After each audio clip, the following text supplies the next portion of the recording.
des Market Movers avec ce matin en direct avec nous Vincent Gane, analyste technique. Bonjour. Vincent, vous avez choisi de commencer par le S&P 500 et le pourcentage d'actions US au-dessus de la moyenne mobile 200 jours. Oui, alors l'idée c'est de parler ici à nouveau du marché action et des grands indices boursiers. C'est à nouveau une semaine avec, alors ça dépend des indices, mais soit des nouveaux records annuels, soit des nouveaux records pluriannuels, soit des records historiques. Donc pour le marché action américain, ce sont régulièrement des nouveaux records historiques sur les petites, moyennes, large cap, tout secteur confondu. Donc là, vous avez un graphique sous les yeux, deux compartiments. À droite, l'indice S&P 500, le contrat futur, effectivement sur ces nouveaux records historiques. J'aurais pu en montrer d'autres.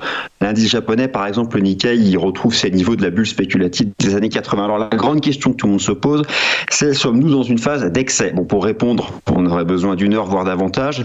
Donc j'ai choisi ici d'apporter une partie de la réponse. À gauche, vous avez une courbe noire qui représente le pourcentage d'actions américaines qui se trouve au-dessus de la moyenne mobile à 200 jours.